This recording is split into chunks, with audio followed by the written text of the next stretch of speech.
Hello and welcome to my podcast. Do me a favor, subscribe to the Keim Report wherever you get your podcast. You're watching on YouTube. Hit that like button, hit that subscribe button. You can find us there as part of Ampire Media, Ampire. Always much appreciated when you tune in. And don't forget, you can always read my work on ESPN.com. And don't forget, too, if you want to become a club member of the show, go to the Ampire Media YouTube page, see the word join, click on there, find your membership level, and go from there. As you can see, if you're watching on YouTube, I have Craig Hoffman from 1067, the Take Command podcast, a bunch of other things that you can go into later if you want to do that. But basically right now, we're going to wrap up a few days of training camp. And I wanted to get Craig's opinion. He's been out here a lot. Very smart dude. So, Craig, early takeaways after a few days of practice. Well, first of all, to see your intro in person. Wow. What an experience. As a regular listener to the Keim Report, I feel honored. I think the biggest thing for me, John, is the messaging matches the substance. And I think that is the biggest difference between now and years past. And I think we've always kind of understood that there was some kind of disconnect that wasn't quite there, but I think it's very clarifying when you see it. You're like, oh, that's what it's supposed to look like. And so whether it's being detail oriented, whether it is caring about certain things and not caring about others and claiming that that is actually what you're about, there is all kinds of things, and we can get into details at whatever position group, whatever. But I think substantively caring about what happens versus caring about the narrative, the kind of what everyone's saying, and realizing the way for us to say good things about you as a team is to do good things. And they are hyper focused on doing good things. How much do you think that stems from? Obviously, that's Dan Quinn as the head coach. He's going to set it out here. But the organization, he talked about it on the first day of camp, which is one voice, one, vision. Yeah. And does that flow from there? Or do you think there's something unique even just with the coaches? Well, I think it starts at ownership, right? It starts because you're empowered to think that way by ownership. And I remember someone over the last year telling me Josh Harris does not care about media narratives because he has been exposed to being the owner of the Philadelphia 76ers. And if you think we're rough, try going to the Philly media market, try having 50 wins a season and having the league MVP and all the things that the Sixers have had success-wise, where you have fallen short in the playoffs and dealing with Philly sports fans on that front. He's pretty hardened as an owner. And I think he really does care about the substance of what is happening. And that is a difference maker that empowers then Adam Peters to think that way, which empowers Dan Quinn to think that way. So one, I think, Josh was looking for people that thought that way. So in some ways, it's the same as the players. You are both solving your problems by importing the right people and then coaching them the right way. And I think that also goes with the front office and coaching staff personnel. They were looking for certain characteristics, looking for people that thought a certain way. They went and found them, and now they're just acting that out of who they authentically are. And I don't think we're going to see guys get kept on this roster because of their story. And I think that, in the past, I had an agent call me like, should I start spreading this about my player because it's a good, it might fit that story that they're looking for to give this guy more work or a new contract or whatever. That stuff isn't going to happen anymore. No, for sure. You're I don't know. Can your guy play? That would be this. And I told the that's right. It's funny because I told that guy, I was like, your guy can play. He's okay. He's not here anymore, but the point is he didn't need that. But the thought process was people outside here saw this guy's being kept because they felt like he's more of a good story than he was a guy that really could help the 53. Yeah, no, for sure. I think that's something that I've thought about a lot the last couple of days too, is I've been thinking about when I'm going to do my first 53 on the radio and realizing that there's 62 guys and that's not going to work with the math. Because I know that some of these UDFAs can really play. And is a UDFA making a team a good story? Yes. But so is a 7th round draft pick. So is a multi-year veteran. So it's there's plenty of good stories, and making the team is the story, but you have a lot of guys that can play. And you are talking about at almost every position group, 1, 2, 3, too many guys that can play, so to speak. And again, that doesn't mean that we're all of a sudden saying this is the most talented team in the NFL, that they're Super Bowl contenders, because the high end talent is still something that needs to be built, that kind of championship caliber superstar level. But in terms of just really legitimate NFL football players that are not going to be lost if they wind up having to play snaps, I think they got a lot of dudes, and they have a lot of guys with potential who have really good physical traits, that have the right mindset. And I think all of those things are great signs in terms of the direction the organization is going. And I think it also translates then to the coaches you hire on the staff. Yeah. And I think then it's again, you're finding somebody with a like-minded process, vision, et cetera.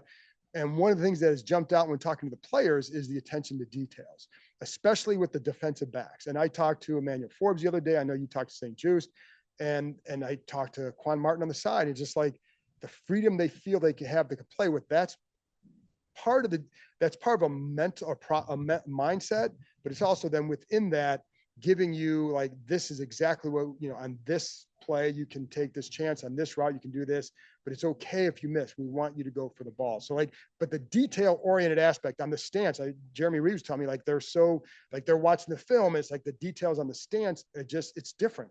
Yeah. No, I think that also, mental clarity when you are playing leads to confidence, and confidence is going to lead to obviously higher performance. And so St. Juice gave me a great example that I think is very, very clean and clear. And on a specific coverage, didn't tell me what the coverage was, but it's like, we want you to jump the post. If they complete the out, that's on us as a coaching staff. I don't care. And if last year, you're like, I got to cover the post and the out. Those are two opposite directions. You cannot cover both things maximally. And you're certainly not going to go pick off the post if you're worried about the out, because it's a 1 or 2 step league. It's a half step league. The margins are so small. And so if I give up that, not only if I give up the out, am I not in trouble, but like, I will be told, good job. Like, that is so mentally freeing to just go do the thing with intention, which is a word that I've heard a lot as well, with intention. And that is going to create a fast, physical, playmaking defense. And I think when you hear that, and that Juice was like, that comes directly from Joe Witt, you instantly understand why Joe Witt has been so successful coaching defensive backs in this league, because he so clarifies their assignments that they can just go do one thing. And if you're worried about one thing, that is a lot easier than if you're worried about 3 or 7 things. And I was going to say too, as when you're playing defensive back, if you're not sure, you play unsure, you make mistakes. And there were times like we saw that last year. And I think like even Forbes on watching practice on Thursday made a few breaks in the bum. Like, he looked different. Now, how that translates season, we don't know yet. You got to go against other teams, but you're seeing some things out there that's like, that's a little bit different. And, but it is like you're playing more confidence and more sure. And fast and physical comes from understanding assignments, knowing exactly what you need to do. And Dallas's defense under Quinn, they played fast and physical. Well, right. And also, if you're trying to cover 5 things, you're actually covering nothing. Right. Because again, the margins are so small. The athletes are so good in this league that you have to fully commit to covering the thing that you are supposed to. And if you can't commit to anything because you're worried about everything, you're never going to actually cover the thing that the coverage was designed. Mm-hmm. And every coverage has its strengths and weaknesses. And, we understand that, and you're going to give some stuff up. But if you know that you're covering what you're supposed to, your teammates are covering what they're supposed to, it helps shrink that down. And you're then giving up what you want to. And it's up to the offense to take what the defense gives them, to use the cliched term. But if you give up a bunch of 5-yard outs or 3-yard out routes, like, who cares? That's not going to move the needle. And I think, you and I were talking about the interview that McVay did. I was just going to bring that up because it went right to the explosive plays. Exactly. I know you're going. And so Sean McVay did an interview with Robert Mays the other day on the Athletic Football Show, where he's like, the biggest change in the last 5 years in the NFL is we have realized that explosives, getting them offensively, giving them up defensively, are the key to winning in this league. And so if you can prevent explosives defensively because you are giving up 5-yard out routes, but you do not have the coverage busts of guys being confused on the back end, you have taken your defense from one of the 5 worst in football to like a floor of top half just by not giving up explosives. And it's funny because I was thinking the same thing, because I just listened to that interview the other day, and that was my first thought, is that taking that away and making them drive, because how many teams are really patient enough to do that? And it's, it sounds like, take what's there, but very few quarterbacks are capable of doing that all for an entire drive. They're going to want to squeeze it in. They're going to get impatient a little bit. So if you can force them, now maybe you have a chance to make a big play yourself. Warren Sharp came on our show a couple of years ago. So this data is now like 2 years dated, but I can't imagine it changed that much in the last 2 seasons.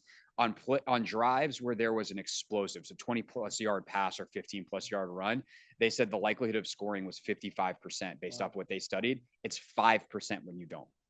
That is an insanely. This was a 5% team. This team was in the 5% last year. Oh, the entire 5% actually was against the Commanders. So there was but yeah, that stat just illustrates so cleanly the power of the explosives in this league. Yeah, and that's where you take that away, but also can you find more? And I think with Jayden Daniels, quarterback, with with McLaurin has the ability to get down there, you need Dotson to be one of those guys that can help get you there. So would have been some just on the field with some of the other stuff. What are some of the little changes or observations that have stuck with you? Yeah, I mean, I think the communication defensively is huge. That's one that instantly, and I do think it was interesting on in Thursday's practice. I noted this that like as the ranks, if you will, as the phases of the depth chart got on the field, it got a little quieter. Like those top guys really understand that at a high level. Like when Wagner and Shin and Luvu and Quan are out there, like they are chirping. And then the second team's not quite as loud. The third team's not quite as loud. So you see, like part of being a great player is communicating. Offensively, I think the tempo definitely stands out. The way that they're just able to get in and out of plays, everyone seems to be on the same page. Jayden, how he gets the ball out. Frankly, Mariota, how he doesn't. I think that is something that is very interesting because you'd expect the veteran to understand where to go. But Jayden just has an ability to kind of process it quickly. I think his eyes are better than we maybe even saw on tape at LSU. And I think you also see the impact of a guy like Zach Ertz. And I've talked to some guys, and his name keeps coming up about the off the field stuff, but on the field, like, dude still got it. And we talked to him the other day for Take Command, and he's like, this is the first offseason in a couple of years that I've been healthy going into it. So this is the best offseason I've had in a couple of years because I haven't had to spend time rehabbing. And so I think Zach, not that he's going to go be, 26-year-old Eagles Zach Ertz, but I think Ertz can be a real impact player offensively and a good safety blanket for Jayden this year. And I think that's whereas over the middle, they brought in two guys that can help him in those areas with Eckler and Ertz. Yeah. Now, not Ertz, or excuse me, Eckler's not just going to be an over the middle guy, but the safety valves. And I think that was very smart. But Ertz, in particular, early in camp, and even the spring, there was a lot of stuff over the middle where he was able to get free and Jayden would have a connection with him. I'm with you on Mariota. I've been surprised at how hesitant or indecisive he is in the red zone anywhere. And that, whereas Daniels does not look like that. That's been a surprise to me. I will say on the positive note for Mariota, his name did come up. I was having a conversation on the side with a player about kind of the togetherness and some of the different things that DQ has done to build the culture. And unprompted, there was like, oh, Zach, Bobby, Marcus. So like, I do think Marcus Mariota is here to be a veteran. Brian Johnson, that was kind of his guy to bring along. That part he seems to be doing well, which I think a lot of people had questions about after the quarterback show and him leaving Atlanta the way he did. But I do think on that element, he's good. The problem is if he has to play, which hopefully is not an issue because Jayden seems to be farther along than we imagined. Well, and to that point on Mariota, somebody had told me who was close to Jayden that he's been really, really good with Downs, really good. And then you hear like McLaurin talking about going golfing with him and all that. So I think he understands his role here for sure. And it's not, listen, we all know the competition is between Jayden and Daniels. It's not between Daniels right. and Mariota. And he knows that. Like, he's not he was a number 2 pick back in the day. So what are some other little things for Daniels maybe that have stood out to you? Yeah, I mean, I think it's hard because it's so early. And I am curious when the pads get on with the pass rush, how he handles some of the muddier pockets. And so that is going to be the thing. Is like, how do you manipulate space in the pocket? How quickly can you continue to deliver the football? If your feet are a little bit of a mess, can you be accurate? We haven't seen him air it out a ton yet. They also haven't had a lot of situations practice-wise where that's been set up. They've been doing so much red zone. But I think the efficiency in the red zone's been nice. Like he's converted on some plays. We saw the first snap he took in 7-on-7, I think it was on Wednesday, the first practice, where he hits B-Rob on the kind of this slot fade looking route, or slot fade similar throw. I think it was actually a corner where B-Rob is coming. But it's like that same exact trajectory that we saw him hit time after time after time in college. So I'm really curious as we go and his fans get to come out and watch and they get into more full field, move the ball stuff. How does the deep ball look? He had one opportunity on Thursday to Luke McCaffrey that he missed in a move the ball situation, but literally because the ball has been put at like the 20-yard line and in, there's no deep stuff available. Right. So as that happens, one, how does his deep ball look? Can he find that in the NFL the way he did with Neighbors and Thomas and all those guys at LSU? But two, as the field opens up, what does it mean for him running the football? What does it mean for the other parts of his game? So I know that's a lot of like, I'm looking forward, not things that I've seen right now, but it's in part because I think part of training camp that I'm really appreciative of having Logan about, and on my show, and I know you talk to Logan about this all the time, is like, hey, what was the point of that drill? Right. Who was supposed to win it? Like this drill is set up for the defense. I think because of the structure they've used, a lot of red zone, a lot of stuff, there's still so much to see with him down in, down out. And it's funny you bring up the legs. We haven't seen really the incorporation of that yet because you're not. What they want to do out here now is get used to the timing, and they do work on more some more detailed things with like the scramble drills and things like that. You want to get used to that, but we haven't seen the impact of that. Like for example, defense isn't and this is the VR stuff too. You see like, okay, I know based on the VR work and all that this is a cover one. They're going to be playing this. So if the first thing isn't there, I know I can go. So it may look like a, one read and go, but really it's a smart play because like I know I have 30 yards over here because they're turning their backs to me. If I get through here, then I'm gone. You know what I mean? No, I think one of the things that's like truly I'm sorry, that regulates the defense too. Yeah, no, 100%. And I think one of the things that elite quarterbacks do better, this is a truly elite trait amongst quarterbacks. They eliminate multiple things by identifying. And it's harder than it's ever been because defenses aren't in straight cover one. They're not in straight cover three. Like it's not the dots you see on Madden. They're in these amorphous zones. They do a really good job, defensive coordinators, of being like, hey, if you're kind of not involved in the progression right here, just kind of sit in this weird amoeba spot and don't give away a clean look to the quarterback. But if you can see through that stuff and you're like, oh, it's man, and my first and second read are dead and everyone's back is turned, well, let me run. Or, hey, it's cover one. I know that I have a cover two beater over here. I don't even need to look at that side of the field anymore. And the ability not to go through a linear 1 to 2 to 3 to 4 progression and get through all 5 eligibles. Like, yeah, that's great. But sometimes you go 1 to 4 because based off the coverage that 2 and 3 are dead. And maybe you get to 4 is dead. And now I run sooner and I don't let the defense adjust to me. So like that ability to eliminate things in mass and process kind of chunks instead of individual reads is something that I think he has and has shown at LSU. And I think it's something that they're definitely coaching him up on to be the best version of himself here. And where the legs help. And really and again, going back to the McVay podcast, because they talked about this too, and even Sean was like, sometimes he's watching, he's not even sure what the coverage is. This is a guy who is an expert in offense. And we'll say that, like, that's how my first thought was, I go back to last year's, like, you could have told with this team. Cause usually you know what I mean? Like there was not a lot of that. And that was to me a problem, but by and large, defenses are better with that. And, when people talk about like running quarterbacks or got quarterbacks who can run, a lot of times it's like quarterbacks who can move in the pocket and dissect and keep it going like that. Well, Daniels can do that. Now he can also run too. I like that he's a quarterback who can run, not a runner who can throw. Right. But I think that adds another element. Like if you're not sure as you develop in this league, it gives you another weapon that you can maximize to keep the ball moving as you learn. No, definitely. And like at the end of the day, like you want to be successful on offense. Yeah. And how you go about it is not like it is secondary, right? It's not important, but it's secondary. Once the out here, it's maybe the most important thing, the process over the result. End of the day, you got to win games on Sundays. And so if you can run the football and get a first down and then, oh, my process was perfect on this new first down and we threw a touchdown pass, then great. That touchdown pass never happens if you don't run it. I think the other thing I think about with this topic is we talked to Matt Ryan last year and defense has shifted throughout his career. By the end, he's facing more of these amoeba things. And he's like, there were times that in a play, I had no idea what the coverage was, but I knew that if I could isolate a single defender, that would I didn't need to know the other 10. I needed to know where that guy was. And because if I knew where the nickel was, well, if he's up, then I throw down. If he's down, I throw up. And that was good enough for me. And so, and I think about like what they're talking about with St. Juice and the clarity defensively, we're just looking at this one thing.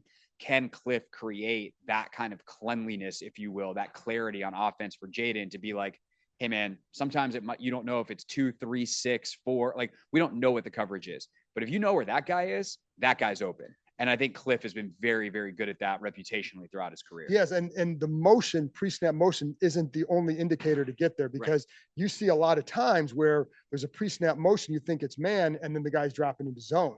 So it's like, it can fool you as well. So that's where it's like, and there's certain things you can look at the overhang linebacker. You can look at things like that give you enough clues like, okay, on this play, is this guy the overhang or not? And so if he is, this is where I can go. And you know what I mean? So like Ertz talked about that with us the other day, that because linebackers are huge tells for him because they have run responsibilities and there's only so much you can disguise. It's one thing if you're a safety and you're 4-3 fast and like you can, Palomalu is obviously like an extreme version of this, but like he'd be in the A gap and wind up as a single high safety 30 yards off the ball. Like that's the ultimate disguise. Taylor did that. Yeah. That's what he did. Yeah. Linebackers can't do that stuff. They're not fast enough. They're not good enough athletes and their run fits are too tight to the line.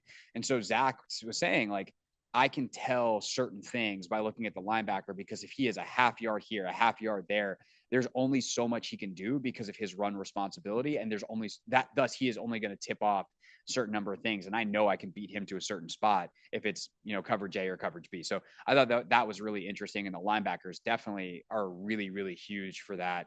And then, also I think you think about some of the zone man stuff, and if they're trying to get the ball to Terry on the outside, like if it's man or if it's cover 3, it doesn't matter. That outside corner is it's a playing man at the coverage, exact same. yeah. And do you win one-on-one? And so Jayden's ability to just make accurate throws, and like, we saw that on Thursday. He hit, I don't know what the coverage was. I don't know if it was double move. All of a sudden I looked up and the ball's going deep to Terry down the field. And so I think that actually might've been Mariota actually on that throw, but same thing though. Just like, doesn't matter what the coverage was. The Taylor Heineke, bleep it, Terry's down there somewhere. Well, the funny thing is too, with the accuracy, there are a couple throws where I think for Daniels that you're going to learn where it's like, that doesn't look like it's an off target throw, but the coverage is so tight that in college, it's a good throw. Yeah. In the NFL, it's an incompletion, and it could be the difference of 6 inches. And so I think I think there've been a couple times out here when like, it looks like coming off his hands, like, oh, he's got him, but the coverage was really good. So you got to put it just a little bit more outside, but that's a good lesson for him to learn out here. Yeah, for sure. I'll flip this question back on you. When do they need to decide on who is QB1 and shift from, I mean, they know, right? Let's acknowledge the elephant in the room. They know it's Daniels, right? But when do they stop? And I think this is true, like O-line chemistry, all this stuff, evaluating and kind of deciding the depth chart to like, we need to build chemistry. Because on that note, this is what sparked that thought.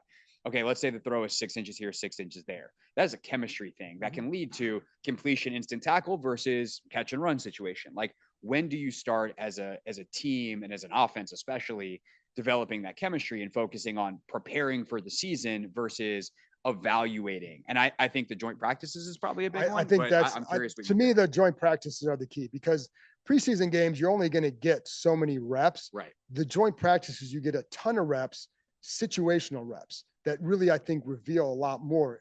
And I also think it's how coaches process that information. Like last year against Baltimore, I felt like every time I looked up, I'd see Forbes in trouble.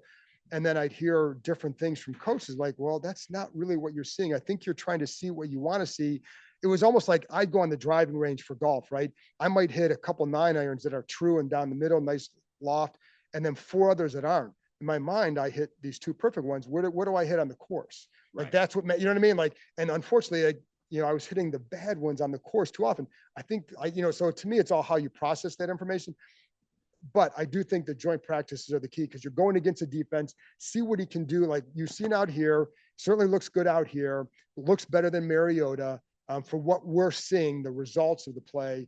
But I go through that. And then, I think the one thing that helps is they do rotate a lot with him. It's not like today you're 1, today you're 2. It's in this drill you're 1, in this drill you're 2. So they are getting those reps with each guy. And I think it's important for Mariota to get some of those reps, because just to be prepared, that's a new team for him. But Daniels is getting those. And a lot of times he's the first quarterback out there. So I think that helps.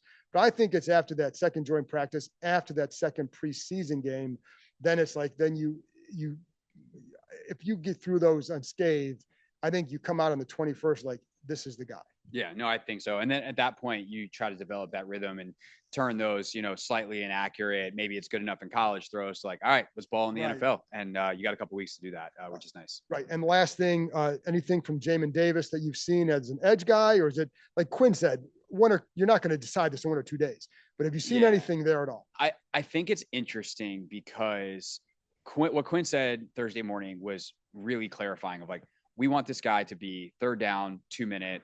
He is adding to our stable of pass rushers. And if that's the goal, okay, that seems smart, because I saw him try to set an edge on Thursday as full-time defensive end, and boy, did that not go great. No. But they're not going to ask him to do that stuff.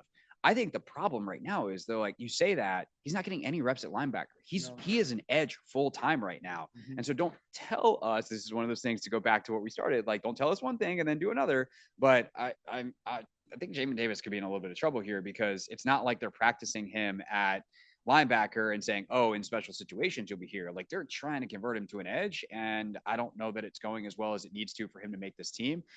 Now, if he's a dog on special teams and can be a pass rusher, like, those are 2 very valuable things. So I'm not saying, and an emergency linebacker, right? So I'm not saying he's dead in the water after a couple of days of practice, but I do think it is worth watching. And I definitely do not think, as we talked about how hard it is to put together a 53 right now, I do not think his spot is safe. I don't think it's safe either. I think that he did cover, they did work him as a linebacker in the spring OTA sessions. Right.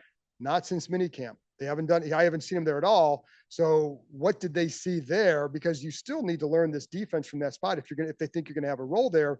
I also think they like Jordan McGee a decent amount. They got other guys. Well, like they have Walker. McGee in that pass rushing role too today, right? Or Thursday. So yeah, I mean, I think that was really interesting too. Is like all of a sudden you're like, wait, is that 58 on the edge? Yeah. So like, whether it's Luvu, whether it's Jamin, that seems to be a part of playing, outside linebacker. So that's, I'd say, a positive for Jamin, but like, where are you even with the threes in coverage, in doing linebacker stuff? And I think the other thing, it's very hard to transition to defensive end. There's so much more.